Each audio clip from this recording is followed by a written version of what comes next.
Good evening everyone. Previous class का answer दो। आचार्य चरक के अनुसार वराह पित्त में भावित कपड़े का वर्ती में प्रयोग किस में हम करवाते? कफज योनि की कफज योनि चिकित्सा। व्यापद है ना, कफज योनि व्यापद में हम करवाते, जो संशोधनी वर्ती करके हम देखते हैं। ओके, संशोधनी वर्ती डायरेक्ट आ गया तो वी नो कि कफज योनि व्यापद में आचार्य चरक बता रहे थे, आचार्य सुश्रुत ने कर्णिनी योनि व्यापद में बताया था। और यहाँ पर हम देख रहे थे वराह पित्त में है ना, अधिक बार भावित जो वस्त्र है उसको वैसे वर्ती करके इंसर्ट करेंगे, जो संशोधन कर्म करेगा कफज योनि व्यापद में। ओके, और भी हमने वर्ती देखी थी कफज योनि व्यापद में, हैंड करके सुना दो दो और वर्ती। एक तो वराह पित्त में भावित कपड़ा तो यूज कर रहे थे, और क्या यूज कर रहे थे? श्रुति बोलो। जी अर्कादिवर्ती और पिपल्यादिवर्ती। या अर्क आदि वर्ती और पिपल्यादि वर्ती। कोई तो हैंड रेस करके आंसर दो कि पिपल्यादि वर्ती और हम कहाँ यूज करते हैं? सिद्धि स्थान का एक रेफरेंस। उन्नति बोलो। सर उत्तर बस्ती के द्रव्य अगर बाहर नहीं आते तब यूज करते हैं गुद प्रदेश में धारण करने के लिए अंगुष्ठ प्रमाण में। या गुद प्रदेश पे भी हम कर सकते हैं, मूत्र प्रदेश पे भी हम मतलब डाल सकते हैं एक्चुअली। तो लिंगवर्ती भी बोलिए, गुदवर्ती भी बोलिए। गुदवर्ती का तो हमने प्रमाण देख लिया था कि अंगुष्ठ प्रमाण होगी करके। बट पिपल्यादिवर्ती जो हम कफज योनि व्यापद में यूज करें उसका प्रमाण कितना होगा? प्रदेश में प्रदेश अंगुष्ठ। अंगुली का प्रदेश नहीं अंगुली है ना, प्रदेश नहीं अंगुली। ओके, पिछला स्त्राविनी विप्लुता उपप्लुता उत्ताना उन्नता योनि में हम किसका प्रयोग कर पाएंगे? धात के आदि तेल। त्याजी तेल। धात के आदि तेल का हम प्रयोग कर पाएंगे है ना। धात के आदि तेल का पीछू धारण कर सकते हैं, अभ्यंग करके उसी की स्नेह बस्ती का भी हम प्रयोग करवा सकते हैं। बृहत शतावरी घृत का प्रयोग कौन से योनि व्यापद में? पित्तज। पित्तज योनि व्यापद में। बाकी वात पित्तजन्य अन्य रोगों का भी नाश करेगा, नो डाउट, बट पित्तज योनि व्यापद में। बृहत शतावरी घृत का मात्रा कितनी है उसकी?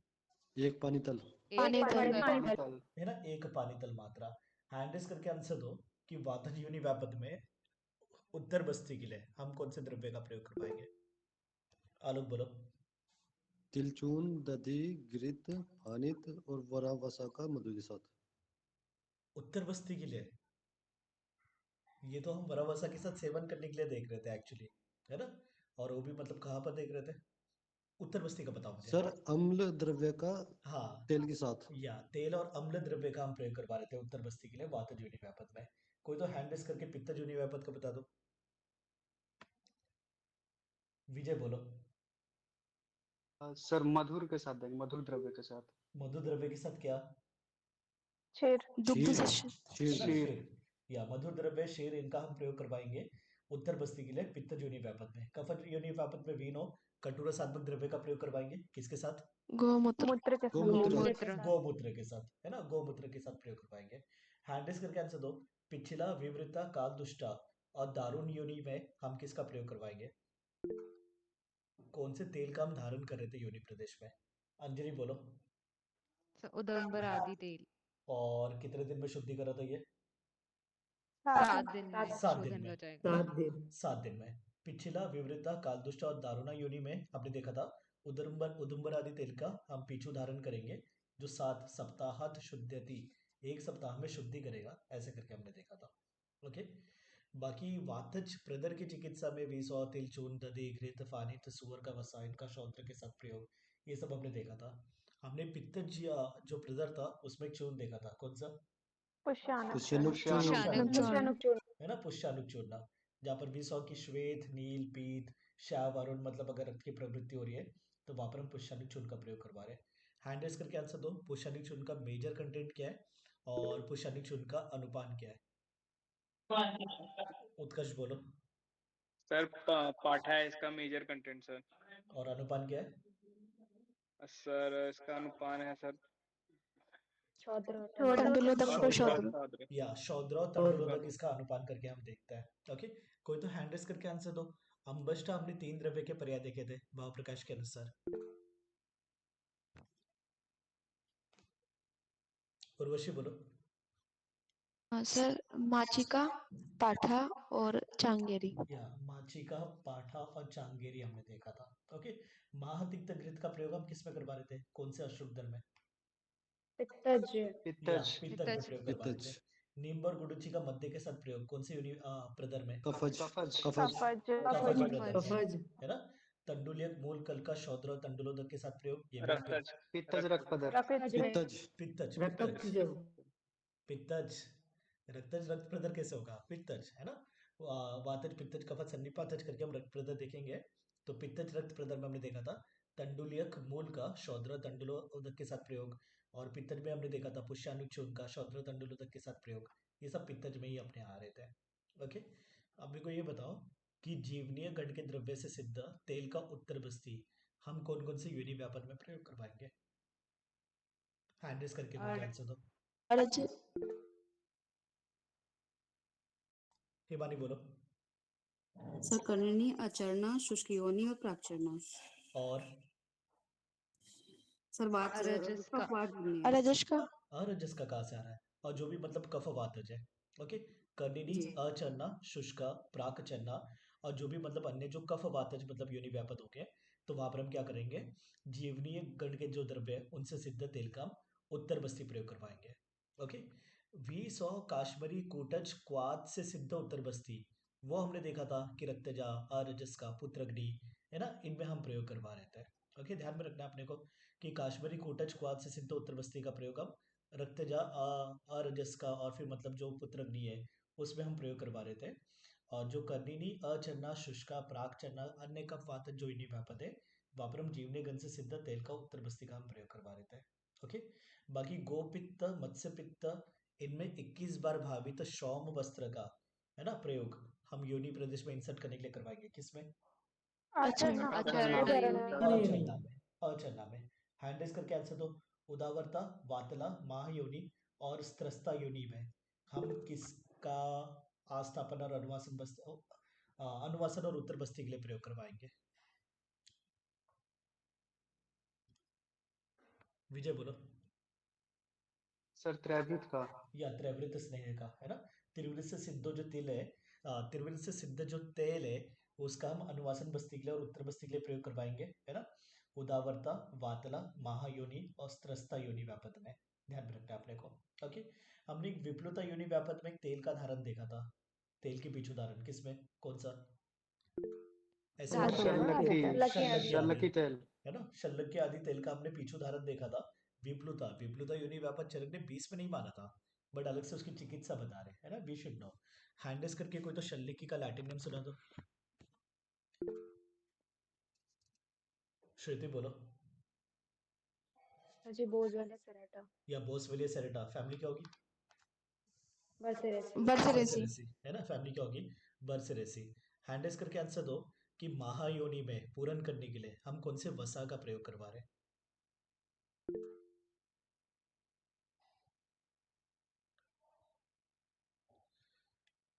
आलोक बोलो। भालू की और सुअर की। या रिक्ष और वराहा है ना, रिक्ष और वराहा वसा हम देखते हैं कि ठीक है उसमें मधु द्रव्य वगैरह एंड ऑल दैट वो कोई मैटर नहीं करेगा। रिक्ष और वराहा वसा याद रखो कि महायोनि में हम पूर्ण करने के लिए प्रयोग कर पाएंगे वहां पर। ओके, स्तब्ध कर्कश अगर योनि है तो वहां पर मृदुता लेके आने के लिए हम किसका धारण करेंगे योनि प्रदेश में। पायस कृष्णा और पा- विस्वार। या वेरी गुड, पायस कृष्णा और वेशवार का हम वहां पर धारण करेंगे योनि प्रदेश में, अगर स्तब्ध और कर्कश योनि में अपने को मृदुता लेके आना है तो। हैंडेस करके आंसर दो। दुर्गंधित योनि है तो वहां पर गंध का नाश करने के लिए कौन से कषाय और कौन से कल का हम प्रयोग करवा रहे हैं। अंजलि बोलो।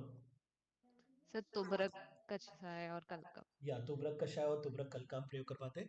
तुबरक इस अपना हिप्नोकॉर्पस लॉरिफोलिया फ्लैकोटेसी फैमिली का करके हमने देखा हुआ था।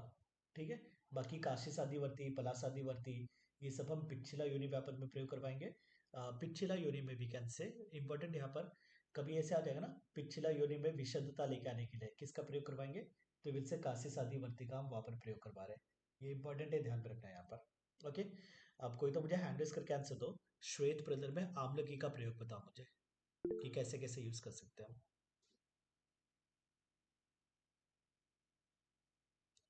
विजय बोलो।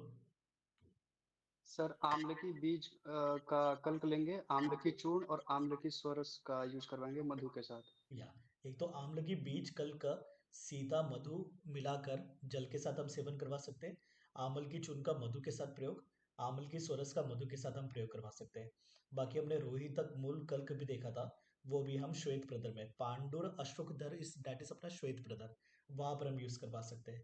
रोहितक इस अपना टेकोमेला अंडुलेटा, बिग्नोनेसी फैमिली का। किसके समान फ्लावर्स और किसके समान लीव्स होते हैं उसके?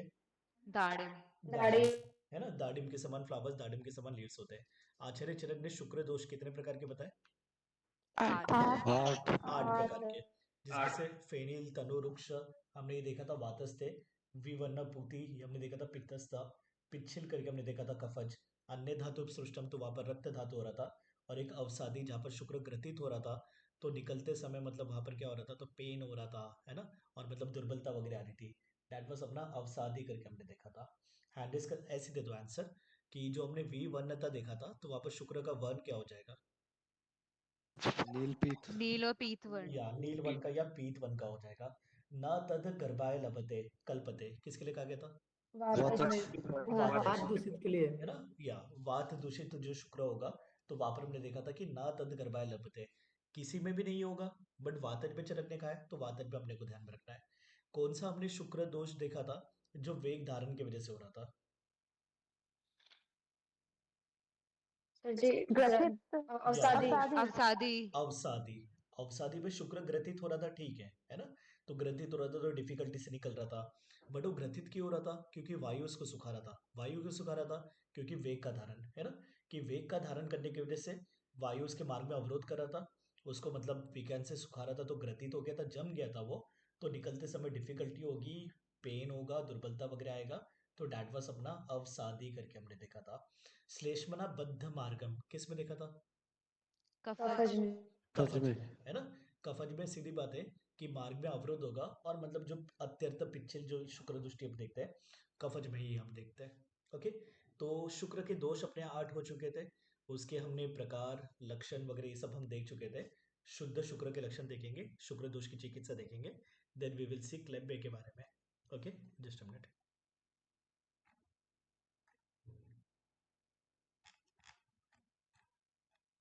या श्लोक नंबर 144 तक हो चुका था, 145 से वी विल स्टार्ट।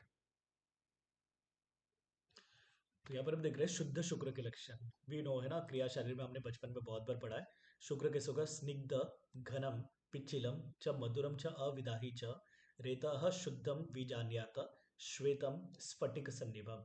स्निग्ध होगा, घन होगा, है ना, तभी तनुता हम देख रहे थे, घन होना चाहिए।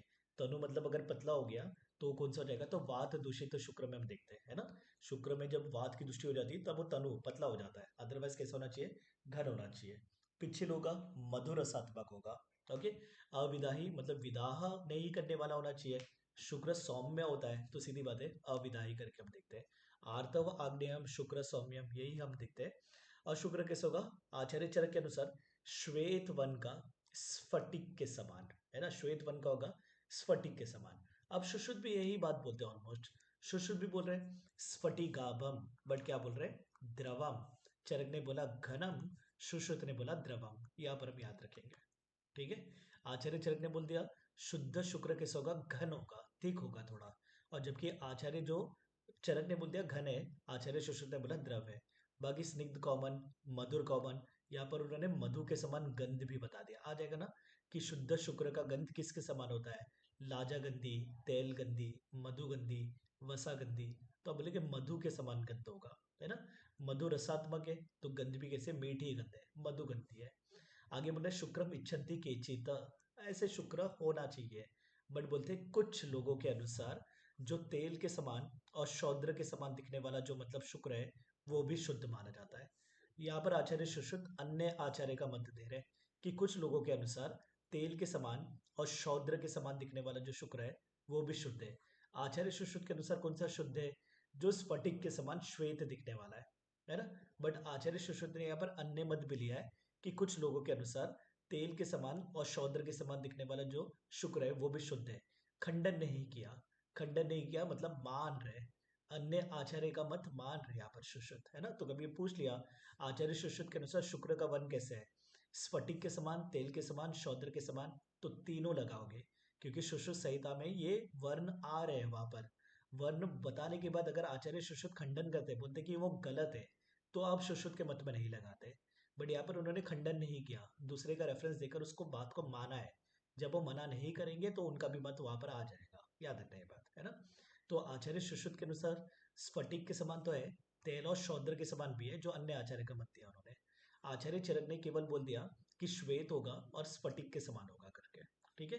मेन डिफरेंस यहाँ पर है, आचार्य चरक ने घन माना है शुक्र को, और जबकि आचार्य सुश्रुत ने इसको द्रव माना है। ओके, उसके बाद हम देख रहे हैं शुक्र दुष्टि की चिकित्सा। पहले जनरल चिकित्सा बता रहे हैं, वो जनरल चिकित्सा ही बताएंगे। एक तो बोला उन्होंने वाजीकरण द्रव्य का प्रयोग करवाएंगे, है ना। आचार्य चरक वाजीकरण योग टोटल कितने बताते? 50। 50, ठीक। है ना। 15 8 15 12 करके हम देखते हैं, ठीक है। वीनो वाजीकरण के 4 पाद होते हैं, शंपु करके हमने ये देखते हैं क्या बोलते हैं अपना निमोनिक। तो यहाँ पर हम देखते हैं 15 8 15 12, 15 8 23, 23 और 15 38, 38 और 12 50, तो टोटल 50 वाजीकरण योग होता है। तो बोले वाजीकरण योग का प्रयोग करवाओ शुक्र की दृष्टि में, ठीक है। रक्त पित्त नाशक चिकित्सा कराओ, क्योंकि वन ऑफ द शुक्र दोषिस अपना अन्य धातु सृष्टम, जहां पर मतलब क्या जा रहा है, तो रक्त धातु जा रहा है ना शुक्र के साथ। तो जब रक्त धातु जा रहा है तो ब्लीडिंग हो रही है, तो इसके लिए वहां पर हम कौन सी चिकित्सा कराएंगे? रक्त पित्त नाशक चिकित्सा करवाएंगे। और क्या करवाएंगे?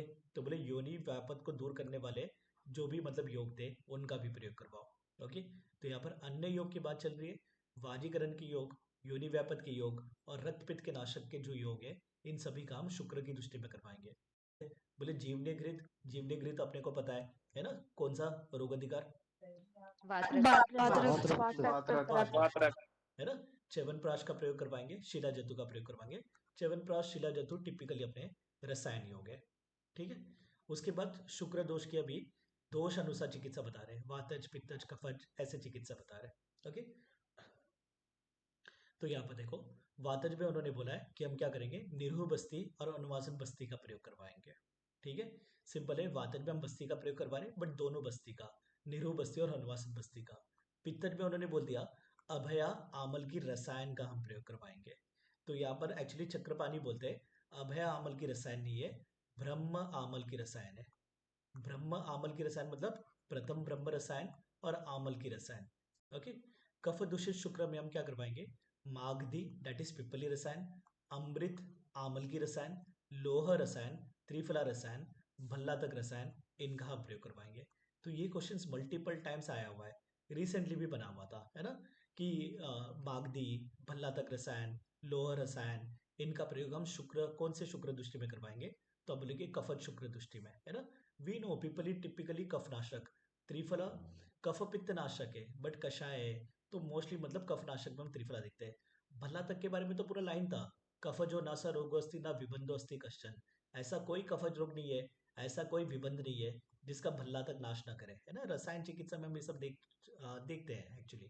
ओके, तो यहाँ पर हम याद रखना ठीक तरह से, दिस इज इंपॉर्टेंट पॉइंट, कि वातज शुक्र दृष्टि में हम निरोह और अनुवासन बस्ती का प्रयोग करवाएंगे, पित्तज शुक्र दृष्टि में अभय अमल की रसायन का प्रयोग करवाएंगे, कफत शुक्र दृष्टि में मागधी दैट इज पिपली रसायन, अमृत दैट इज आमल की रसायन, लोह रसायन, त्रिफला रसायन, भल्लातक रसायन, इन सब का हम प्रयोग करवाएंगे। आ जाएगा लोह रसायन का प्रयोग कौन से शुक्र दृष्टि में, वातज पित्तज कफज, तो अब बोलेंगे कफज में। अभय अमल की रसायन का किस में, तो पित्तज में। अमृत का मागधी का प्रयोग किस में, तो अब बोलेंगे कफज में। तो दिस इज इंपॉर्टेंट, यहाँ पर क्वेश्चन बनने के मैक्स चांसेस। आगे बता रहे प्रशस्तः शुक्र दोषेषु बस्ती कर्म विशेषतः। हमने पहले देखा है कि जैसे योनि व्यापक में हम मृदु पंचकर्म करवा रहे थे, शुक्र की दृष्टि में भी हम क्या करवाएंगे, तो पंचकर्म करवाएंगे। शुक्र दोष स्टार्ट करने के पहले ही उन्होंने बोल दिया था, है ना, कि हम क्या करवाएंगे, तो पंचकर्म करवाएंगे। अब पंचकर्म तो हम करवा रहे हैं, बट फिर भी हम पंचकर्म में भी क्या करवा रहे हैं, विशेष करके बस्ती का प्रयोग करवा रहे हैं, है ना। उन्होंने स्टार्टिंग में बोला था वीर्य में होने वाले दोष दैट इज अपने शुक्र दोष, है ना। यहाँ पर हम किस क्या करवाएंगे, पंचकर्म के द्वारा शोधन करवाएंगे करके। तो शुक्र दोष में पंचकर्म चिकित्सा है, शुक्र दोष के वर्णन के स्टार्टिंग में उन्होंने बोल दिया था, बट विशेष करके फिर भी हम क्या प्रयोग करवाएंगे, तो बस्ती का। तो दिस इज इंपॉर्टेंट, यहाँ पर आ जाएगा प्रशस्तः शुक्र दोषेषु डैश कर्म विशेषतः, तो आ जाएगा बस्ती कर्म, विरेचन कर्म, वमन कर्म, लंघन कर्म, शमन कर्म, ऐसा कुछ भी आ जाएगा। तो बोलेंगे बस्ती कर्म को शुक्र दोष में प्रशस्त माना गया है, सबसे श्रेष्ठ माना गया है, दिस इज इंपॉर्टेंट। बाकी ये सर्पी, दुग्ध, मास, शाली, यव, गोधुम, ये सब रीड करके निकालो, दिस इज नॉट इंपॉर्टेंट, है ना। यहाँ पर याद रखोगे आप कि शुक्र दोष में हम पंचकर्म करेंगे, नो डाउट, बट उसमें फिर भी इंपॉर्टेंट कौन सा है, तो बस्ती कर्म उसकी श्रेष्ठ चिकित्सा है शुक्र दोष की, है ना। उसके बाद बता रहे क्लेब्या, क्लेब्या मीन्स इम्पोटेंसी, है ना। अब यहाँ पर नपुंसकता वगैरह हिंदी में वर्ड यूज किया है, वो सब अपने को नहीं करना है। नपुंसकता, षंडता, ये सब वर्ड यूज नहीं करना है। आचार्य चरक ने क्लेब्य बोला मतलब क्लेब्या, है ना, कि क्लेब्य के कितने प्रकार, 4 प्रकार। एक तो उन्होंने बोला बीज उपघात जन्य, है ना, जहां पर वी कैन से शुक्र का उत्पत्ति ही नहीं हो रहा है, ठीक है। उसके बाद बता रहे ध्वज उपघात जन्य, है ना, एक अपना बीज उपघात जन्य, दूसरा ध्वज उपघात जन्य, दैट इज मतलब पीनिस पे क्या हो गए, तो व्रण वगैरह हो गए, पीनिस सड़ रही है, कृमि की उत्पत्ति होगी, दैट इज ध्वज उपघात जन्य, जहां पर पीनिस में मतलब क्या हो रहा है, वी कैन से डिफॉर्मिटी वगैरह हो रही है, ओके। देन थर्ड इज अपना जराजन्य, कि बुढ़ापे की वजह से। चौथा इज अपना शुक्रशयजन्य, तो एक तो बीज उपघात जन्य है और चौथा मतलब शुक्रशयजन्य है। अगर हम इसमें डिफरेंस करें तो यहाँ पर एक्चुअली चक्रपाणी का एक छोटा सा मत मिलता है। चक्रपाणी बोलते हैं वात आदि दोषों के क्षय के वजह से वापस शुक्र की उत्पत्ति ही नहीं होती है करके, तो दैट इज बीज उपघात जन्य है। But no one is going to ask that one.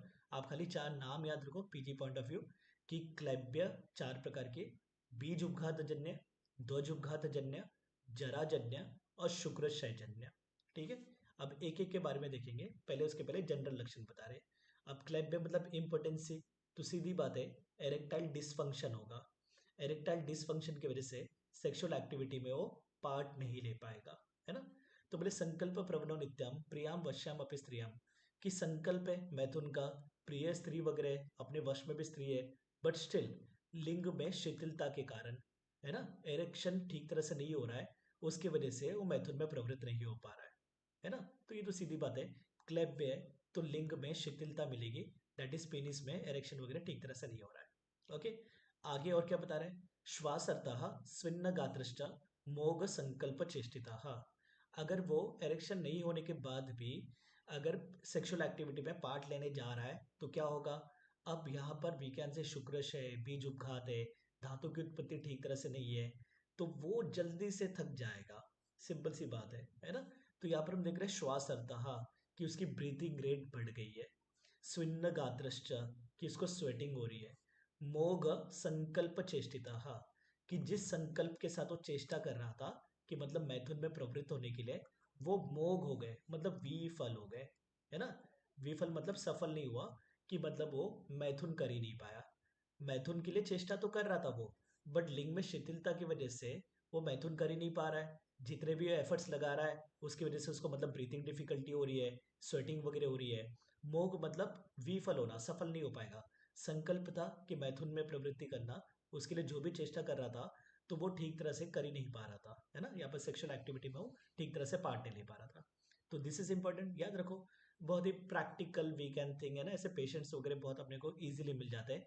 Ayurveda का हम सुनते ही अपने मतलब जो भी आसपास के फ्रेंड्स वगैरह होते हैं ऑल डैट, वो पहले यही सोचते हैं, है ना। वाजीकरण योग के बारे में अपने पास ज्यादा पेशेंट्स आते हैं, कॉमन सी बात है ना। तो यहाँ पर हम देख रहे हैं ब्रीथिंग डिफिकल्टी होगी, सुन्न गात्रश्च मोग संकल्प चेष्टिता। अगर मोग मतलब विफल, एक द्रव्य का पर्याय देखते हैं अमोघा, किसका है, पाटला। पाटला। पाटला, वेरी गुड, है ना। पाटला का हम पर्याय देखते हैं अमोघा, याद रखो। तो यहाँ पर वही है कि मतलब क्यों नहीं हो रहा है, तो मतलब उसके शिश्न कैसी है, मलान है ना। तो ये सब उन्होंने क्लैब्य में बताया। तो दिस इज क्लैब्य का जनरल लक्षण, लिंग में शिथिलता है, ब्रीथिंग डिफिकल्टी हो रही है। ब्रीथिंग डिफिकल्टी ऐसे नहीं, सेक्सुअल एक्टिविटी में पार्ट लेने के लिए ट्राई कर रहे हैं तब ब्रीथिंग डिफिकल्टी हो रही है, स्वेटिंग वगैरह हो रहा है और विफल हो रहा है वो, ऐसे करके बताया। अब उसके बाद एक एक अब देखेंगे। पहला हम देख रहे हैं बीज उपघात जन्य, यहाँ पर हेतु के ऊपर थोड़ा अपने को ध्यान में रखना है ना। बीज उपघात जन्य वी विल थिंक कि जहाँ पर शुक्र की उत्पत्ति ही नहीं हो रही है करके, ठीक है। मल्टीपल हम देखेंगे यहाँ पर हेतु। तो बोले शीत रुक्ष अल्प संक्लिष्ट विरुद्ध अजीर्ण भोजनात्, शीत भोजन की वजह से, रुक्ष भोजन की वजह से। जब शुक्र स्निग्ध है तो रुक्ष भोजन कर रहे हैं हम, अल्प भोजन कर रहे हैं, संक्लिष्ट की जो सड़ा हुआ वगैरह ऐसे भोजन कर रहे हैं, विरुद्ध भोजन कर रहे हैं, तो बीज उपघात होगा, ठीक है। इंपॉर्टेंट यहाँ पर शोक चिंता भय त्रासात, बोले शोक की वजह से ग्रीफ वगैरह हम कर रहे हैं, चिंता टेंशन ले रहे हैं, डरे हुए, है ना, त्रास वगैरह, तो ऐसे सब होगा, तो उसकी वजह से भी बीज उपघात जन्य क्या होगा, क्लैब्य होगा। नपुंसकता नहीं बोला है, नपुंसकता के हम अलग से प्रकार देखेंगे, ये क्लैब्य चल रहा है, इसके लिए बोलता है हिंदी में पूरा भरोसा नहीं करना है, नपुंसकता अलग है, क्लैब्य अलग है, हम क्लैब्य देख रहे हैं, है ना। तो क्लैब्य के 4 प्रकार में पहला बीज उपघात जन्य है, जहां पर उन्होंने मानसिक कारण बता दिए 4। याद रखोगे कौन से 4 है? शोक, चिंता, भय, त्रास। शोक, चिंता, भय आगे भी हम देखेंगे। कहाँ देखेंगे? तो लास्ट वाले में, ओके, जो अपना क्षयजन्य आएगा। या तो यहाँ पर हम देख रहे हैं शुक्र क्षयजन्य, यहाँ पर भी हम देख रहे हैं शोक, चिंता और भय, है ना। खाली त्रास नहीं है, यहाँ पर भी मानसिक कारण है अपने। चिंता, शोक, क्रोध, भय, ईर्ष्या, उत्कंठ, मद, उद्वेग, यहाँ पर मल्टीपल मानसिक कारण है, जो हम लास्ट में देख रहे हैं शुक्र क्षयजन्य करके 4था प्रकार। तो कभी इतना पूछ लिया चिंता, शोक, भय कौन से मतलब क्लैब्य के कारण है, तो वहां पर आप बोलेंगे शुक्र क्षयजन्य भी है और बीज उपघात जन्य भी है। बट अगर हम पूरा दिया है, शोक, चिंता, भय, त्रास भी दिया हुआ है, तो वहां पर आपका ऑप्शन केवल पहला आएगा, दैट इज बीज उपघात जन्य आएगा। वहां पर शुक्र क्षयजन्य नहीं आएगा, क्योंकि यहाँ पर त्रास नहीं है। त्रास छोड़कर बाकी सब है ना। यहाँ पर क्रोध हम देख रहे हैं, ईर्ष्या, उत्कंठ, मद, उद्वेग सभी मानस कारण दिख रहे हैं। तो मानस कारण मोस्टली अपने को कहाँ मिल रहा है? शुक्र क्षयजन्य क्लैब्यता में मिल रहा है। बट हाँ, बीज उपघात जन्य में भी हम 3 यहाँ पर मानसिक 4 मानसिक कारण देख रहे हैं, शोक, चिंता, भय, त्रास करके हम देख रहे हैं। ये हम याद रखेंगे। मानस कारण के बारे में हम थोड़ा ध्यान में रखेंगे, क्योंकि आजकल की प्रैक्टिकल बात है ना, स्ट्रेस की वजह से, एंजाइटी की वजह से वहाँ पर इम्पोर्टेंसी वगैरह देखा जाता है। इवन स्पर्म की क्वालिटी क्वांटिटी को वगैरह भी ये अफेक्ट करता है। वी नो दिस थिंग, है ना। तो इसके ऊपर क्वेश्चन बनने के थोड़े ज्यादा चांसेस है। आगे क्या बता रहे? अभिचारात। अभिचार मतलब किसी ने जादू टोना वगैरह कर दिया। जैसे हमने आगंतुक ज्वर के 4 प्रकार देखे थे, याद रहेगा, है ना, कि अभिघात जन्य, अभिचार जन्य, अभिशाप जन्य, अभिशंक जन्य। तो वहां पर हमने अभिचार का मीनिंग देखा था जादू टोना। तो किसी ने जादू टोना कर दिया और अपने शुक्र का ही नाश कर दिया, ठीक है। तो अभिचार, दिस इज इंपॉर्टेंट यहाँ पर, ओके। और ये मानस कारण। आगे क्या बोला है? रस आदि नाम च संशयात। यहाँ पर एक्चुअली चक्रपाणी बोलते हैं कि रस आदि नाम च संशयात नहीं आएगा, वात आदि नाम च संशयात आएगा, कि वात आदि दोषों का क्षय की वजह से शुक्र की उत्पत्ति नहीं होगी। Doesn't matter. अब रस आदि नाम च संशयात याद रखो, आगे भी हम देखेंगे, यहाँ पर याद रखो, है ना। दिस इज इंपॉर्टेंट, ये भी इंपॉर्टेंट है अपना, और ये जो पहले हमने देखा था ये इंपॉर्टेंट है, ठीक है। आगे ठीक है कि यहाँ पर बता रहे हैं कि पंचकर्म के अपचार की वजह से, कि पंचकर्म में अगर मिथ्या प्रयोग हो गया तो भी मतलब बीज उपघात जन्य हो सकता है, ठीक है। आगे लक्षण वेरी इंपॉर्टेंट, हेतु वगैरह तो सब ठीक है, लक्षण इंपॉर्टेंट यहाँ पर। बीज उपघाताद भवति पांडुवर्णः सुदुर्बलः। एक तो मतलब उसका शरीर कैसा हो जाएगा? पांडु वर्ण का हो जाएगा, और ये कैसा हो जाएगा? दुर्बल हो जाएगा। शुक्र की उत्पत्ति ही नहीं हो रही है वहां पर, है ना। तो पेशेंट इज दुर्बल, पेशेंट कैसे? पांडु वर्ण का है। अल्प बल वाला होगा, अल्प हर्ष होगा, है ना, ये सब ठीक है। आगे फिर इंपॉर्टेंट और क्या क्या हो सकता है इसको, कि बीज उपघात जन्य मतलब जो रोगी है, हृदरोग, पांडु रोग, तमक, कामला, श्रम से मतलब ये पीड़ित होगा।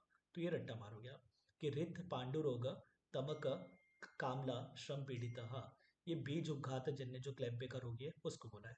इंपॉर्टेंट सबसे यहाँ पर है, बीज उपघाताद भवति पांडुवर्णः सुदुर्बलः।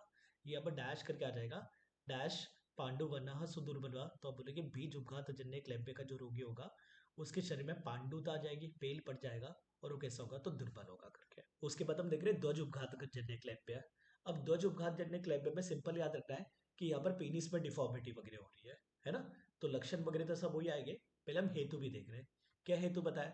तो बोले अति अम्ल लवण क्षार, कि अधिक मात्रा में अम्ल द्रव्य, लवण द्रव्य, क्षार द्रव्य, ऐसे द्रव्य का प्रयोग करेंगे तो पित्त का प्रकोप होगा, तो वहां पर पाक वगैरह होगा, व्रण की उत्पत्ति वगैरह होगी। कल जब हम दोषों के उपप्लव, दैट इज दोषों के प्रसर के अनुसार 15 प्रकार के जब हम मतलब व्रण देख रहे थे, तो वहां पर कौन सा व्रण था? शीघ्र उत्पन्न होने वाला, शीघ्र उत्पन्न होने वाला पित्तज। पित्तज, है ना, सिंपल सी बात है। तो यहाँ पर भी हम देख रहे हैं कि हम जब अधिक मात्रा में अम्ल, लवण, क्षार द्रव्य का प्रयोग करवाएंगे तो यहाँ पर पीनिस पर व्रण की उत्पत्ति होगी, है ना, वहां पर कृमि वगैरह की उत्पत्ति होगी। तो अति अम्ल, लवण, क्षार ये ध्वज उपघात जन्य क्लैब्य के अपने क्या है? हेतु है। आगे क्या बता रहे? दधि, क्षीर, आनुपमास सेवनात् व्याधि कर्षणात्, कि दधि, क्षीर, आनुपमास वगैरह के सेवन की वजह से ठीक है। आगे कन्या नाम च एव गमनात्, कि मतलब जो बाला स्त्री वगैरह उनके साथ गमन की वजह से। अब बाला स्त्री के साथ गमन करेगा तो पीनिस में इंजुरी होने के चांसेस है ना, सिंपल सी बात है। अनुद्वार, अनुमुख की वजह से वहां पर क्या हो सकता है? तो कन्या के साथ मतलब बाला स्त्री के साथ अगर कोई मैथुन कर रहा है तो वहां पर पीनिस पर इंजरी हो सकती है। यहाँ पर पीनिस की इंजरी व्रण दैट इज इंपॉर्टेंट। आगे क्या बता रहे हैं, तो बोले अयोनि गमनादपि, कि अयोनि योनि प्रदेश में मैथुन करने के अलावा गुद मैथुन वगैरह कर रहे हैं तो वहां पर भी पीनिस पे इंजरी होने के चांसेस है। याद रखना है। दीर्घ रोगाम चिर उत्सृष्टाम, कि कोई क्रॉनिक डिजीज से वगैरह पीड़ित है तो उसकी वजह से भी ध्वजघात जन्य हो रहा है। ठीक है ना। दुर्गंध दुष्ट योनि, सीधी सी बात है, दुर्गंधित दुष्ट योनि वगैरह में मतलब मैथुन कोई कर रहा है तो वहां पर इन्फेक्शन होने के चांसेस है। आगे बता रहे चतुष्पाद अभिगमनात, चतुष्पाद मतलब चार पैर वाले प्राणी, कि बकरी के साथ है ना, एंड गाय वगैरह के साथ, उनके साथ मैथुन करने की वजह से, इसके वजह से भी इन्फेक्शन हो सकता है, इंजरी हो सकता है ना। सिंपल लॉजिक याद रखना है। अधावनात मेड्रस्य, कि मतलब पीनिस को क्लीन नहीं करने की वजह से वही बात है, इन्फेक्शन होगा। शस्त्र दंत नख शतात, शस्त्र के द्वारा, दंत के द्वारा, नख के द्वारा अगर पीनिस में शत हो गया दैट इज व्रण हो गया है ना, तो पूरा सब किस में जा रहा है, ध्वजघात जन्य में जा रहा है। रट्टा नहीं मानना है, लॉजिक समझना है कि क्या देख रहा हूं। काष्ठ प्रहार निष्पेतात शुका नाम च अतिसेवनात्, काष्ठ लकड़ी बिकड़ी से मतलब मारने की वजह से, ठीक है, वहां पर व्रण ही होगा और क्या होगा। शुका नाम च अतिसेवनात्, शुक का अधिक प्रयोग। शुक वी नो, हम पूरा चैप्टर देख चुके हैं सुश्रुत के अनुसार। शुक दोष, कि शुक दोष क्या होता है, कि लिंग की वृद्धि करने के लिए जो द्रव्य का प्रयोग किया जाता है दैट इज कॉल्ड एज शुक, है ना। अगर उसका ठीक तरह से प्रयोग नहीं होगा तो उसकी वजह से जो रोग हो गए दे आर कॉल्ड एज शुक रोग। तो शुक किसको बोलते हैं, कि मतलब लिंग की वृद्धि करने के लिए जो द्रव्य का प्रयोग करवा रहे, तो लिंग की वृद्धि करने के लिए जो द्रव्य का प्रयोग करवा रहे उसका अगर हमने अति प्रयोग कर दिया तो सीधी बात है पीनिस में डिफॉर्मिटी वगैरह आ सकती है या कोई कॉम्प्लिकेशन हो सकता है। तो वी विल से पीनिस में क्या हो गया, तो व्रण वगैरह हो गया, है ना। शुका नाम चाहती सेवनाथ, सेवन मतलब यहाँ पर हम खा नहीं रहे, है ना, लिंग प्रदेश की वृद्धि करने के लिए वहां पर हम लोकली यूज करें, दैट इज शुक द्रव्य, याद रखो ये। रेतश्च प्रतिघातात ध्वजभंग प्रवर्तते, कि शुक्र का वेग का धारण करने की वजह से भी क्या होगा, ध्वजभंग होगा। फाइनली ये इंपॉर्टेंट, ये तो सब टिपिकली मतलब हम देख रहे हैं मोस्टली क्या हो रहा है, सभी अपने आगंतुज बाहरी कारणों से इंजरी वाले सब अपने को मिल रहे हैं, है ना। लास्ट में क्या बोल दिया, शुक्र का वेग धारण करने की वजह से रेतश्च प्रतिघातात ध्वजभंग प्रवर्तते, कि शुक्र का वेग धारण करने की वजह से क्या हो रहा है, तो ध्वजभंग हो रहा है। तो ये लास्ट आने के चांसेस, एक बात हमेशा मैं बोलता हूँ, जहां पर भी नाम होगा उस डिजीज का, उस प्रकार का, वहां पर फिल इन द ब्लैंक्स बनने के चांसेस ज्यादा हो गए। रेतश्च प्रतिघातात डैश प्रवर्तते, है ना, कि ध्वज भंग, बीजुघात, है ना, वृद्ध अवस्था, जराजन्य क्लैप्य वगैरह करके, है ना, शुक्रशय जन्य, तो ऐसा रहेगा। तो आप बोलेंगे ध्वज भंग दैट इज ध्वज उघात क्लैप्य, इसमें एक तो बोल दिया कि शुक्र का वेग धारण करने की वजह से, ठीक है।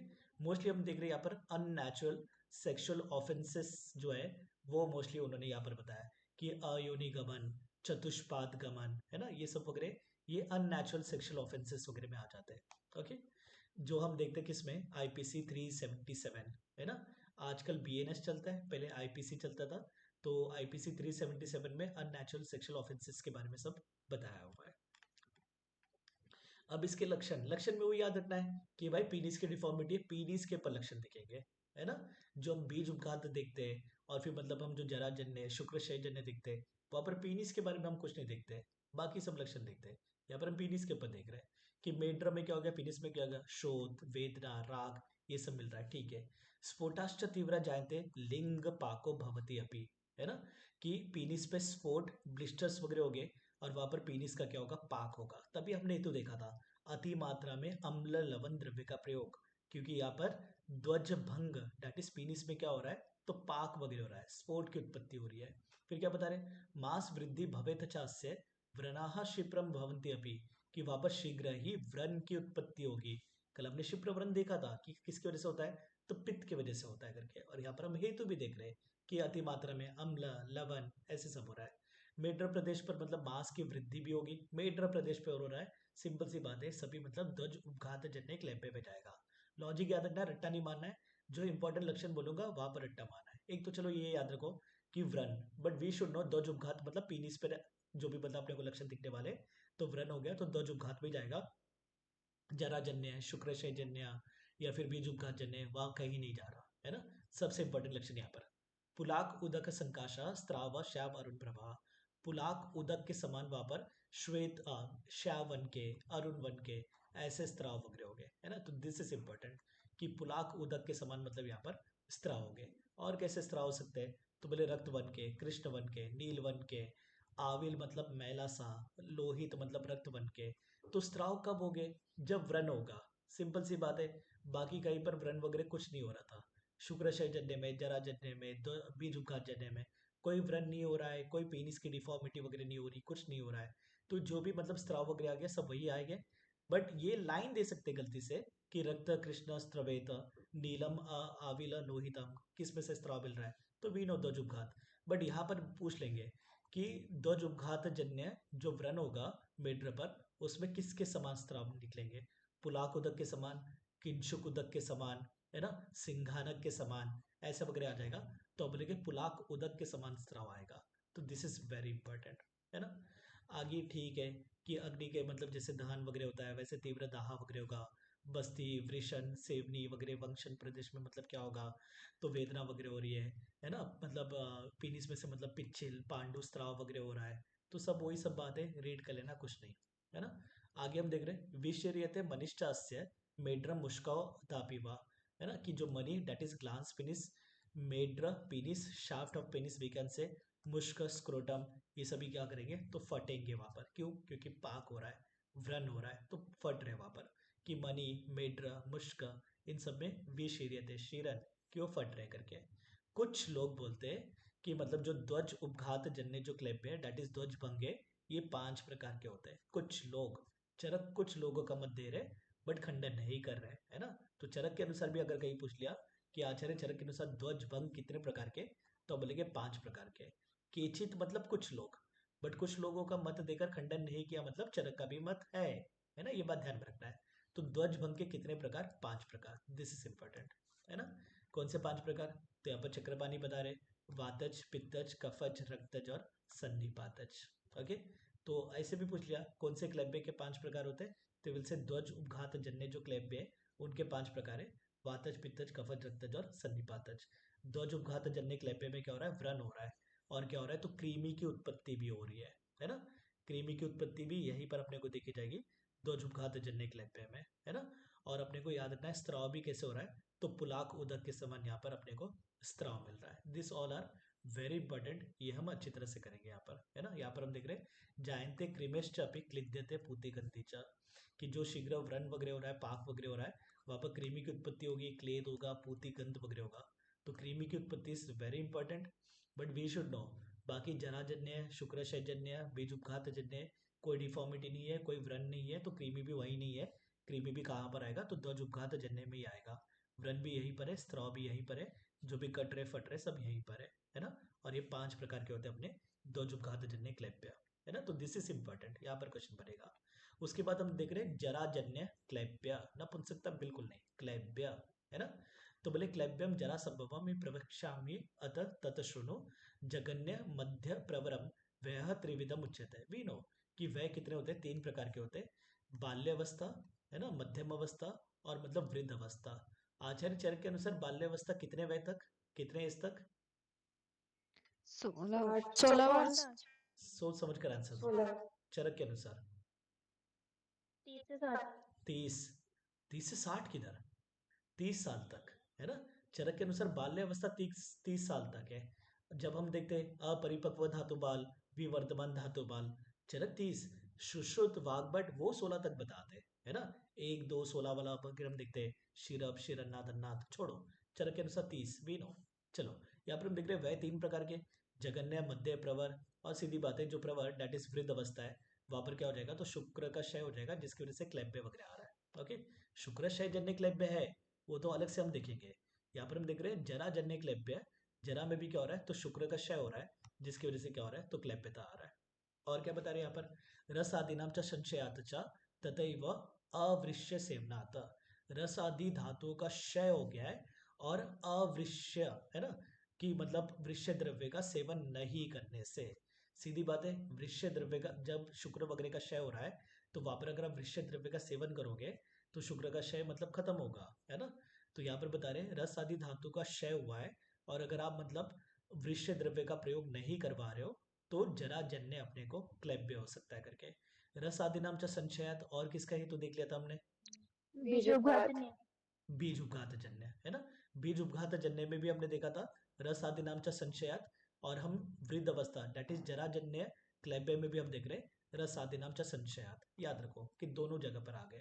और क्या देख रहे हैं, दिस इज इंपॉर्टेंट, बल वर्ण सॉरी बल वीर्य इंद्रिया नाम च क्रमेण एव परिचयात।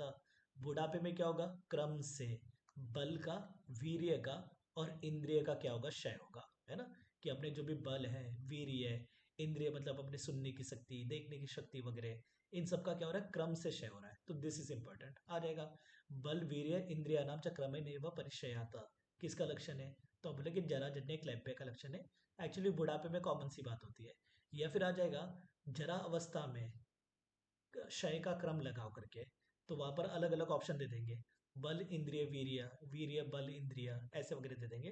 तो वी शुड नो बल वीर्य और इंद्रिय ऐसे करके अपना मतलब सीक्वेंस है कि क्रम से पहले बल का क्षय होगा, फिर वीर्य का क्षय होगा और फिर इंद्रिय का क्षय होगा, है ना। तो दिस इज इंपॉर्टेंट।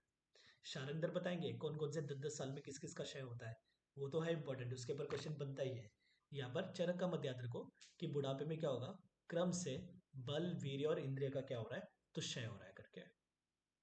ठीक है, आगे लक्षण क्या बता रहे कि वृद्ध अवस्था या जराजन्य क्लेब्य में विवर्णो दुर्बलो दीनः क्षिप्रम व्याधिम अताश्नुते, कि उसकी शरीर कैसे हो जाएगी, विवर्ण हो जाएगी। जो हम बीज उपघात जन्य क्लेब्य में देख रहे थे, वहां पर शरीर का वर्ण कैसा था, पांडु पांडु वर्ण, है ना, पांडु वर्ण था वहां पर। यहाँ पर हम देख रहे हैं वी वर्ण, दुर्बल हो जाएगा। दीन की मतलब दुखी सा मतलब उसका शरीर प्रतीत होगा। क्षिप्रम व्याधि अताश्नुते, कि शीघ्र ही मतलब अन्य व्याधि से वगैरह भी वो क्या हो जाएगा, तो पीड़ित हो जाएगा, है ना। तो दिस इज इंपॉर्टेंट, डायरेक्ट मतलब ये लाइन आएगा, वी वर्णो दुर्बलो दीनाः क्षिप्रम व्याधिम अताश्नुते। कौन से मतलब क्लैप्य का लक्षण है, जराजन्य का, शुक्रक्षय जन्य का, बीजुपघात जन्य का, दोजुपघात जन्य का। तो वी शुड नो ये जराजन्य क्लैप्य है। बुढ़ापे की वजह से जो मतलब क्लीबता आ रही है, इम्पोटेंसी आ रही है, इरेक्टाइल डिसफंक्शन हो रहा है, उसके लक्षण बता रहे हैं कि शरीर में वी वर्णता आ गई है। और जबकि हमने बीज उपघात जन्य में देखा था पांडु वर्ण हो रहा था करके वहां पर, है ना। यहाँ पर हमने देखा था बीज उपघातात भवति पांडु वर्ण सुदुर्बला, यहाँ पर भी दुर्बलता आ रही है बट पांडु वर्ण आ रहा है। और जबकि हम जराजन्य क्लेब्य में हम देख रहे हैं कि वी वर्णता और दुर्बलता करके हम देख रहे हैं, है ना, कि वी वर्ण दुर्बल दीना, विवर्ण दुर्बल दीना शीप्रम व्याधि मताश्नुते, कि शीघ्र ही मतलब अन्य व्याधि से वगैरह पीड़ित हो जाएगा। तो दिस लक्षण आर इंपॉर्टेंट, यहाँ पर आप ज्यादा ध्यान दोगे। ठीक है, उसके बाद हम देख रहे हैं कि क्षयजन्य, कौन सा क्षयजन्य, शुक्र क्षयजन्य। पहला वॉज बीज उपघात जन्य, अभी कौन सा अपना शुक्र क्षयजन्य। तो शुक्र क्षयजन्य जो मतलब हेतु बताया उन्होंने क्लेप्य के, मानस हेतु बताया, सीधे सीधे क्या बता रहे, अतएव चिंतनात् चैव शोकात् क्रोधात् भयात् तथा ईर्षा उत्कंठात् उत्कंठ मद उद्वेगान, की चिंता की वजह से, शोक की वजह से, क्रोध की वजह से, भय, ईर्षा, उत्कंठा, मद और उद्वेग की वजह से क्या हो रहा है, तो शुक्र क्षयजन्य क्लैप्य हो रहा है। तो यहाँ पर मोस्टली मानस कारण मिल रहा है। बाकी हमने चिंता, शोक, भय और त्रास, ये किसका देखा था हेतु, बीज उपघात, बीज उपघात जन्य का। फिर बोल रहे हैं कि रुक्ष अन्नपान, रुक्ष औषध का प्रयोग करने की वजह से भी क्या होगा, शुक्र क्षयजन्य होगा करके। ठीक है, बाकी देखो आगे क्या बता रहे, रस प्रदान धातु ही क्षयति आशु तत्व निनाम। बोले इन सब रीजन की वजह से जो प्रधान धातु रस है उसका क्षय होगा। जब प्रधान धातु रस का क्षय हो गया तो रक्त आद्यश्च क्षीयन्ते धातवः तस्य देहिना, कि प्रधान धातु रस इसका क्षय होने के बाद में आगे के जो रक्त आदि धातु है इनका भी क्या होगा, क्षय होगा। बट जब श्लोक का वर्ड देंगे रस आदि नाम चा संशयात, किसका है, तो आप बोलोगे बीज उपघात जन्य का और जराजन्य का। ठीक है, श्लोक का वर्ड आ गया रस आदि नाम चा संशयात, किसका मतलब हेतु है या किसके संप्राप्ति में कहा गया है, तो आप बोलेगे बीज उपघात जन्य जराजन्य। यहाँ पर भी बता रहे हैं कि रस प्रधान धातु है उसका क्षय हो गया, जब प्रधान धातु रस, प्रथम धातु रस उसका क्षय हो गया तो आगे रक्त धातु वगैरह का भी क्षय होगा, है ना। आगे क्या बोले, शुक्रम धाम परमम मतम, कि शुक्र क्या है कि मतलब सर्वोत्तम तेज है, सभी धातु में शुक्र को उन्होंने सर्वोत्तम तेज माना है। और भी हम देखते हैं सिमिलर वर्ड, आहार से परम धामम शुक्रम करके, कि आहार का परम धाम क्या है, शुक्र है। तो ये धामम परम, परम धाम, ये वर्ड याद रखो, ये हमेशा शुक्र के लिए ही लगेगा। एक रेफरेंस हम और देखते हैं, आहार से परम धामम शुक्रम करके, कि आहार का परम धाम किसको माना गया है, तो शुक्र को माना गया है। सभी धातु में भी मतलब परम धाम किसको माना गया है, तो शुक्र को ही माना गया है। वर्ड याद रखो श्लोक का वर्ड, हिंदी वोंट मैटर, सर्वोत्तम तेज होता है, ऐसे कोई नहीं पूछने वाला आपको, आजकल के एग्जाम में कोई नहीं पूछने वाला है।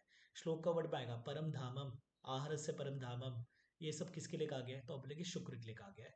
प्रधान धातु किसके लिए कहा गया है, तो क्या बोलोगे, प्रधान धातु कौन सा है, रस रस रस, धातु। रस धातु। है ना। परम धाम पूछ लिया तो आप बोलेगे शुक्र, प्रधान धातु पूछ लिया तो आप बोलेगे रस धातु, रस धातु इस पहला धातु, प्रधान धातु, तो रस धातु का क्षय हो गया तो बाकी के धातु का भी क्षय हो रहा है, तो शुक्र वगैरह का भी क्षय हो रहा है, दैट इज अपना शुक्र क्षय जन्य क्लैप्य। ओके, आगे क्या बता रहे हैं, तस्य आशुष्येत शुक्रम ततः प्राप्नोति क्षयम घोरम व्याधिम आपनोति मन्नम व सगच्छति, सीधा सीधा आएगा इतना लाइन कि घोरम व्याधिम आपनोति मन्नम व सगच्छति, कि किसके क्षय की वजह से घोर व्याधि, भयंकर व्याधि होते हैं या फिर मृत्यु भी हो सकती है। क्लेबे के लिए नहीं, डायरेक्ट क्वेश्चन दे देंगे, डायरेक्ट ये लाइन दे देगा, क्लेबे ब्लेबे के बारे में कुछ नहीं पूछेंगे, डायरेक्ट लाइन दे देगा, घोरम व्याधि व्याधिम आपनोति मरणम व सगच्छति, कौन से क्षय का लक्षण है करके, शुक्र क्षय का, है ना, मांस क्षय का, अस्थि क्षय का, मज्जा क्षय का, रस क्षय का, तो अब लेके शुक्र क्षय के लिए बोला गया है। अगर शुक्र क्षय हो गया तो एक तो भयंकर व्याधि हो सकते हैं और मृत्यु भी हो सकती है।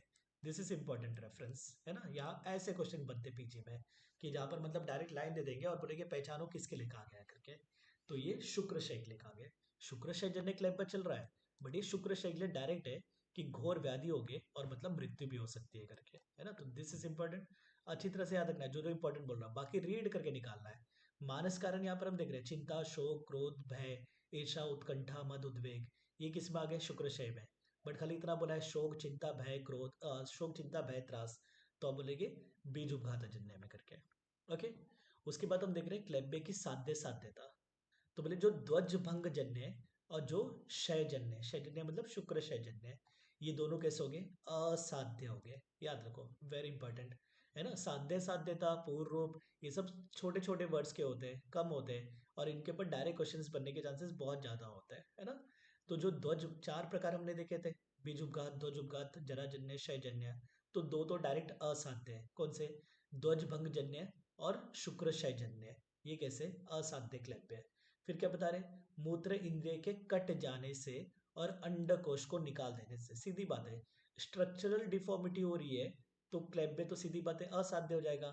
अगर मतलब पेनिस कट गया है या फिर मतलब क्या कि स्क्रोटम और टेस्टिस वगैरह निकाल दिया गया है, तो सीधी बात है वो भी मतलब जो क्लैब्य है वो भी कैसे हो जाएंगे, असाध्य हो जाएंगे। ओके, तो कि मतलब मूत्र इंद्रिय दैट इज शेफ का छेद हो गया है और वृषण का उत्पाटन हो गया है, कि शेफ इस अपना पेनिस, पेनिस अगर कट गया है और मतलब टेस्टिस वगैरह का निकाल दिए, फॉर ट्यूमर हो गया था, कुछ हो गया था, सर्जरी करके रिमूव वगैरह कर दिए, तो सीधी बात है वहां पर क्या हो जाएगा, जो क्लैब्य असाध्य हो जाएगा, वहां पर आप कितने भी वाजीकरण योग वगैरह खिला दो, पिला दो, कुछ नहीं होने वाला, है ना। तो ध्वज भंग जन्य और क्षयजन्य दैट इज शुक्र क्षयजन्य जो क्लैब्य है दैट इज असाध्य है। वैसे अगर शेव का छेद हो गया, वृषण का उत्पाटन भी कर लिए, तो भी कैसे हो जाएंगे, वो असाध्य हो जाएंगे, ठीक है। और वी नो कि मतलब जो सहज जो क्लैब्य है, कि माता पिता के बीच में अगर दृष्टि थी, है ना, कि आंतों में शुक्र वगैरह में दृष्टि थी और उसकी वजह से भी क्लैब्य होगा, तो क्या होगा, जो भी सहज होता है रोग उसके असाध्य। असाध्य होता है, असाध्य है। है ना। चरक ने बताया था, प्रमेय में बताया था कि सहज प्रमेय असाध्य होता है, उसके बाद चरक ने यही बोला था बाकी के भी जो भी मतलब सहज व्याधि हो गए वो सभी कैसे हो गए, तो असाध्य ही हो गए, है ना। तो ये तो रीड कर लो, कोई नहीं। आगे बता रहे सन्निपात के कारण होने वाले चारों प्रकार के क्लैब्य असाध्य होते हैं, कि जो चारों प्रकार हमने देखे अगर उसमें त्रिदोष की दृष्टि है ना, कोई भी प्रकार होने दो, जराजन्य, क्षयजन्य, है ना, ये बीज उपघात जन्य, दो उपघात जन्य, अगर वहां पर सन्निपात त्रिदोष की दृष्टि होगी तो भी कैसा होगा, असाध्य होगा, है ना। ये तो सीधी बात है, ऑलमोस्ट त्रिदोष असाध्य होता है। तो चारों प्रकार के क्लैब्य अगर उसमें त्रिदोष की दृष्टि है तो असाध्य है। जनरली अपना शुक्र क्षयजन्य और कौन सा असाध्य है, ध्वजोपघात। ध्वजभंग। ध्वजोपघात। है ना। तो उसके लिए उन्होंने बोल दिया था कि अगर शेव का छेद हो गया, वृषण का उत्पाटन हो गया, तो ये भी ध्वजभंग वगैरह के इसमें चले जाएंगे ना अपने, तो भी कैसे हो गए, असाध्य हो गए। उसके बाद बता रहे क्लैब्य की चिकित्सा, पहले जनरल चिकित्सा बता रहे, है ना। तो उन्होंने बोला जो शुक्र दोष की जो चिकित्सा थी वो हम कर सकते, शीन शतकर, शीन शत में मतलब जो औषधि का योग बताया था उसका भी हम प्रयोग करवा सकते हैं। जैसे हमने शुक्र दोष की चिकित्सा में देखा था। उन्होंने बोला था वाजीकरण योग का प्रयोग करवाओ, रक्त पित्त नाशक योग का प्रयोग करवाओ और योनि व्यापद के योग का प्रयोग करवाओ, है ना, ऐसे करके हमने देखा था। अब क्लेब्बे में बोल रहे हैं शुक्र दोष की चिकित्सा में जो औषधि बताए थे उसका प्रयोग करवाओ, और शीन शत दैट इज शतशीन, जो हम सर्पी गुड़ वगैरह देखते हैं, कितने सर्पी गुड़ देखते हैं शतशीन में? 4 4 चार, है ना, उनका हम प्रयोग करवा सकते हैं। याद रखो क्लेब्बे की चिकित्सा, शुक्र दोष की चिकित्सा अलग अलग करना है। शुक्र दोष की चिकित्सा में हम 3 योग देखे थे। कौन से 3 योग थे? तो एक अपने बताते जाओ। वाजीकरण योग, वाजीकरण योग, रक्त पित्त आगे रक्त पित्तनाशक योग, रक्त पित्त और योनि व्यापद रोग। योनि व्यापद के योनि योग, व्यापद। है ना, ऐसे 3 योग हमने देखे थे। ठीक है, आगे बोले बस्ते शीर सर्पिशी वृक्ष योगश्चय मता, कि वृक्ष योग का वगैरह हम प्रयोग करवाएंगे, है ना, शीर सर्पी बस्ती वगैरह का प्रयोग करवाएंगे, रसायन प्रयोग वगैरह हम करवाएंगे, है ना। यहाँ पर इन्होंने बोला है क्लेब्बे में हम क्या करवाएंगे, तो रसायन योग का भी हम प्रयोग करवाएंगे। याद रखो रसायन योग, वृक्ष योग, शतशिन की चिकित्सा, शुक्र दोष की चिकित्सा, ये सभी उन्होंने क्लेब्बे में बता दिया। आगे क्या बता रहे हैं कि मतलब जो अपना अभिचार जन्य क्लेब्बे होगा, कि किसी ने मतलब क्या कर दिया, जादू टोना वगैरह कर दिया है, तो ऐसे क्लेब्बे में हम क्या करेंगे, देव विपाश्य चिकित्सा करेंगे, मंत्र मणि औषध होम मंगल, है ना, प्रणिपात गमन स्वस्ति वचन वगैरह करके ये सब हम करेंगे। अब मेरे को बताओ अभिचार कौन से क्लेब्बे के हेतु में हमने देखा था? बीजोपघात बीज उपघात जन्य, है ना, बीज उपघात में हमने अभिचार हेतु देखा था। अभी अभिचार हेतु की वजह से अगर क्लेब्बे हो रहा है तो उसका स्पेसिफिक चिकित्सा बताया उन्होंने, क्या करेंगे, देव विपाश्य चिकित्सा आ जाएगा। अभिचार जन्य क्लेब्बे में कौन सी चिकित्सा? देव विपाश्य, युक्ति विपाश्य, सत्व ओजय, बोथ ए एंड सी। तो बोलेंगे देव विपाश्य। अभिचार का मीनिंग पता होना चाहिए कि जादू टोना, तो अगर किसी ने जादू टोना कर दिया तो अभी पूजा पाठ ही करोगे ना उसकी चिकित्सा में, तो देव विपाश्य चिकित्सा मतलब पूजा पाठ चिकित्सा करना, है ना। तो अभिचार जन्य क्लेब्बे में हम क्या करें, तो देव विपाश्य चिकित्सा का हम प्रयोग करवा रहे हैं। ठीक है, उसके बाद बता रहे हैं क्लेब्बे में शोधन। अब शोधन का यहाँ पर सीक्वेंस इज मोर इम्पोर्टेंट, है ना। क्या बताया, बोले स्नेहन करो स्वेदन करो, ठीक है भाई, शोधन करवा रहे तो स्नेहन स्वेदन करवाएंगे हम पहले। स्नेह युक्त विरेचन देंगे, जैसे हम तेलवा घृत, एरंड तेल, है ना, ऐसे दे आर स्नेह युक्त विरेचन। ओके, क्लेब्बे में शोधन करने के लिए स्नेहन स्वेदन करवा दिया, विरेचन किसे दिया, स्नेह युक्त विरेचन दिया। अब स्नेह युक्त विरेचन के बाद उन्होंने 2 ऑप्शन बोला है, एक तो भोजन करवा दो या फिर आस्थापन बस्ती का प्रयोग करवाओ करके, है ना। तो बोले स्नेह युक्त विरेचन देने के बाद में एक तो आप भोजन करवाओ या फिर आस्थापन बस्ती का प्रयोग करवाओ। उसके बाद क्या करेंगे, अनुवासन बस्ती। उसके बाद क्या करवाएंगे, फिर से आस्थापन बस्ती, बट कौन सा आस्थापन बस्ती, बोले पलाश, एरंड मूल और मुस्ता, इनके क्वाद से बनी हुई आस्थापन बस्ती का प्रयोग करवाएंगे। तो सीक्वेंस इज मोर इंपॉर्टेंट। यहाँ पर क्लेब्बे में जब हम शोधन दे रहे हैं तो स्नेह विरेचन हमने दिया, स्नेह विरेचन के बाद वी कैन गिव भोजन, या फिर हम क्या करवा सकते हैं, आस्थापन बस्ती का प्रयोग करवा सकते हैं, है ना। तो आस्थापन की बस्ती के बाद फिर अनुवासन बस्ती, और फिर हम क्या करवाएंगे वहां पर पलाश आदि आस्थापन बस्ती का प्रयोग करवाएंगे। यहाँ पर हम देख रहे हैं सुस्विन्न स्निग्ध गात्र से स्नेह युक्तम विरेचनम, कि स्नेहन स्वेदन करने के बाद में स्नेह युक्त विरेचन दे रहे। अन्न आश्नम तथा कुर्यात अथवा आस्थापनम पुनः, एक तो भोजन करवाएंगे या फिर हम क्या करवाएंगे आस्थापन बस्ती का। प्रदद्यात मतिमाना, कि आस्थापन बस्ती देने के बाद बुद्धिमान वैद्य क्या करेगा, अनुवासन बस्ती का प्रयोग करवाएगा। फिर क्या करेगा, तो बोले पलाशही एरंड मुस्ताद्य ही पश्चात आस्थ्यता, कि अनुवासन बस्ती देने के बाद में पलाश एरंड मुस्ता आदि के क्वाद से बनी हुई आस्थापन बस्ती का प्रयोग करवाएंगे हम। तो दिस इज इंपॉर्टेंट क्लेब्बे में जो शोधन हम देख रहे हैं सीक्वेंस, स्नेह विरेचन दो, स्नेह विरेचन के बाद भोजन दो, है ना, या फिर हम आस्थापन बस्ती का प्रयोग करवाएंगे, उसके बाद अनुवासन, फिर पलाश आदि आस्थापन बस्ती का हम प्रयोग करवाएंगे। ओके, उसके बाद यहाँ पर बता रहे हैं कि जो बीज उपघात जन्य जो क्लेब्बे है वहां पर हम क्या करेंगे, तो वाजीकरण की जो चिकित्सा में योग बताए गए थे उसका हम प्रयोग करवाएंगे, है ना। अभी हम जो 4 प्रकार थे, जनरल चिकित्सा हो गई अपनी। जनरल चिकित्सा में पहले उन्होंने बोल दिया कि आप क्या करोगे, शुक्र दोष की चिकित्सा, शीन शत की चिकित्सा, वृक्ष योग का प्रयोग, रसायन योग का प्रयोग, ये सब आप करवाओ। अभिचार जन्य होगा तो दैव विपाश्य चिकित्सा करवाओ। शोधन के लिए आप क्या करोगे, स्नेह विरेचन का प्रयोग, उसके बाद भोजन दो या आस्थापन बस्ती दो, आस्थापन बस्ती के बाद फिर अनुवासन, अनुवासन के बाद फिर पलाशादि आस्थापन, ये प्रयोग करवाओ। उसके बाद सिंगल सिंगल चल रहे हैं। पहला अपना कौन सा था, बीज उपघात जन्य क्लेब्बे था। तो बोले बीज उपघात जन्य क्लेब्बे में हम क्या करेंगे, वाजीकरण योगों का हम प्रयोग करवाएंगे।